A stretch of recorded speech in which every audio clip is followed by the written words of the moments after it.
কে তোর এমন বন্ধু, কে তোর এমন বান্ধবী, কে তোর এমন দোস্ত রে, যেই দোস্ত, যেই বন্ধু, যেই বান্ধবী আমি আল্লাহর সম্পর্কে তোদেরকে মিথ্যা ধারণা দিল। বন্ধুর আমার আল্লাহ রাব্বুল আলামিন বলেন, বান্দা তোরা ঘুমের করে রহিয়াছা, তোদেরকে যদি আমি পুনরায় যদি তোদেরকে আমি আল্লাহ তাআলা তোদের মধ্যে রোখানি দান না করি, ঢুকাইয়া না দেই বান্দা, বান্দা, তাহলে তোরা কিয়ামত পর্যন্ত যদি ঘুমের ঘরে থাকিস, তারপরেও তোরা জাগ্রত হতে পারবি না।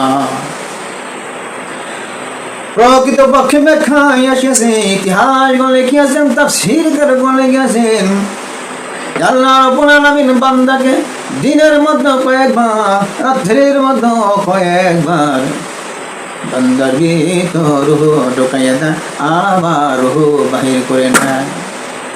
আল্লাহ রাব্বুল আলামিন বলেন, বান্দারি আমি আল্লাহ রাব্বুল আলামিন অনেক বড় মায়া, অনেক বড় মায়াময় প্রভু, অনেক বড় দয়াময় প্রভু। আল্লাহ তাআলা বলেন, বান্দা তোদেরকে আমি আল্লাহ তাআলা যদি ভালো না বাসতাম, তোদেরকে যদি আমি আল্লাহ তাআলা পছন্দ না করতাম, বান্দা, তাহলে তোদেরকে আমি আল্লাহ রাব্বুল আলামিন দিনের মধ্যে কয়েকবার, রাত্রের মধ্যে কয়েকবার তোদের মধ্যে রূহ প্রবেশ করাইতাম না। এখন আবার প্রশ্ন হইতে পারে যে দিনে কয়েকবার, রাত্রে কয়েকবার, এটা কেমন করে? সেই সম্পর্কে আল্লাহ তাআলা বলেন, বান্দা তোরা দিনের মধ্যে ঘুমিয়ে পড়স, দেখা যায় একটু ঘুমন্ত অবস্থায় এক সাইডে একটু সময় বেশি পরিমাণ যদি তোরা এক সাইড নিয়ে শুয়ে থাকস, বান্দা তোদের এক্সারসাইজ দুর্বল হয়ে আসে।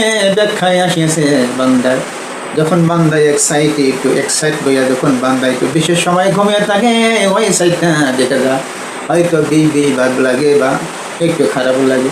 আল্লাহ তাআলা বলেন, আমার ফেরেশতারা আমার এই বান্দাকে তোরা সাইডটা পরিবর্তন করে দে। এই পরিবর্তন করার মাধ্যমে আল্লাহ রাব্বুল আলামিন বান্দার মধ্যে রূহখানি প্রবেশ করে থাকে। কেননা বান্দাই যখন সাইড পরিবর্তন করে, তখন কিন্তু বান্দাই রূহ সহকারে পরিবর্তন করে। আবার যখন আরেক সাইড নিয়ে আসে থাকে বান্দাই, ওই বান্দায় দেখা যায় আবার ওই সাইডে একটু সময় বেশি পরিমাণ ঘুমিয়ে থাকে, ওই সাইডও আবার দেখা যায় বেশি লাগে, মানে কি অস্থির অস্থির লাগে। অনেক সময় আছে আমার নিজেরও লাগে যে এক সাইড যখন এক সাইড রইয়া যখন বেশি সময় পরিমাণে একটু ঘুমের অবস্থায় থাকি, দেখা যায় সাইড ব্যথা লাগে। ওই সময় কিন্তু ঘুমের মধ্যে কি করে বান্দায় ওই সাইডটি পরিবর্তন করে না। মানুষ খেয়াল করে না, বান্দায় খেয়াল করে না, লক্ষ্য করে না।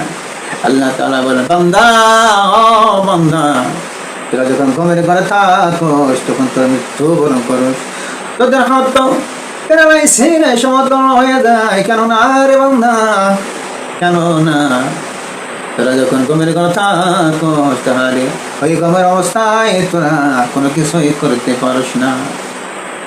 ভাইয়েরা আমার, আমি মূল কথার দিকে চলে যাই। সেন্টার করে দাও।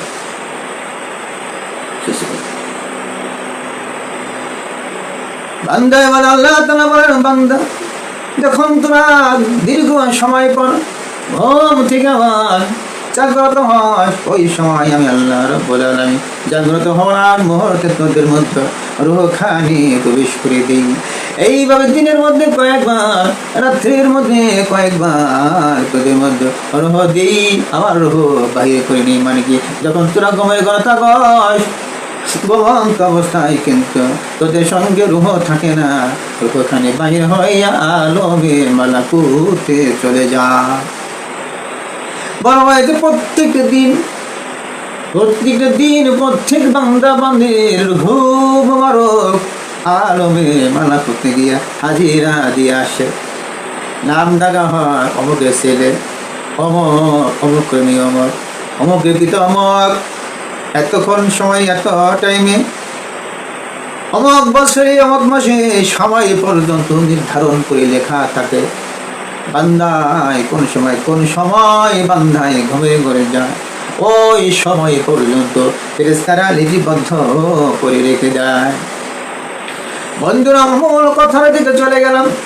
আল্লাহ তাআলা বলেন, বান্দা এইরকম করে তোদেরকে আমি বারবার তোদের মধ্যে রূহ মুবারক দিয়ে দিই। ভাইয়ের আমার কথা কি মনে আছে কিনা? জিবরাইল আলাইহিস সালাম নবীজির কাছে আসিয়া হাজির হইলেন। হাজির হওয়ার পরে জিবরাইল আলাইহিস সালাম একবার নবীদের পা মুবারকের কাছে চলে যায়, আবার মাথা মুবারকের দিকে চলে আসে। এইরকম করতে করতে দীর্ঘ সময় হয়ে গেল। জিবরাইল আলাইহিস সালাম আল্লাহ তাআলার কাছে ফরিয়াদ করতে লাগলেন আর বলেন, আল্লাহ তাআলা আপনার হাবিব তো ঘুমন্ত অবস্থায় রয়েছে, ইয়া রাব্বুল আলামিন আপনার হাবিব তো ঘুম থেকে জাগ্রত হয় না, কেমন করে তাকে সালাম মোবারক জানাবো? বন্ধুরা আমার, আল্লাহ রাব্বুল আলামিন জিবরাইলকে বলেন, জিবরাইল খেয়াল করে কেমন করে মানুষকে জাগ্রত করতে হয় সে সম্পর্কে বলতেছেন। আল্লাহ রাব্বুল আলামিন, এ জিবরাইল, জিবরাইল আমার হাবিব ঘুমন্ত অবস্থায় রয়েছে। জিবরাইল রে, জিবরাইল তুমি তো জানো না আমার হাবিবের ঘুম তুমি জিবরাইল থেকে বেশি সম্মানিত। সুবহানাল্লাহ। আল্লাহ রাব্বুল আলামিন জিবরাইলকে বলেন, জিবরাইল তুমি একটি কাজ করতে পারো।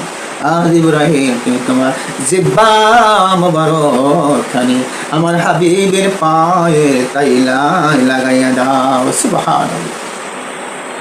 আর সেই নবীকে আমরা গালি দিই, সেই নবীকে আমরা অসম্মানিত করি, সেই নবীকে আমরা ছোট করে দেখি, আমার শান একটু বড় করতে জানি না। যেই নবীর পাও মুবারকে পায়ের তাইলার মধ্যে ফেরেশতা জিবরাইল আলাইহিস সালাতু ওয়াস সালামের জিহ্বা, এই জিহ্বা মুবারক দিয়ে নবীদের পাও মুবারকের পায়ের তাইলা জিহ্বা দিয়ে চাটে, মানে কি জিহ্বা দিয়ে নাড়াচাড়া করে, তাহলে বুঝতে হবে সেই নবীর সম্মান, সেই নবীর দাম কত বড় আল্লাহ তাআলার কাছে। সুবহানাল্লাহি ওয়া বিহামদিহি সুবহানাল্লাহিল আযীম। বন্ধুরা আমার, জিবরাইল আলাইহিস সালাম নবীজির পাও মুবারকের কাছে গিয়া বলে যে দেখে আসছে জিবরাইল আলাইহিস সালামের জিহ্বা মুবারক আল্লাহ তাআলা জান্নাতের খুশবু দিয়ে ঘেরাও করে রাখছিল।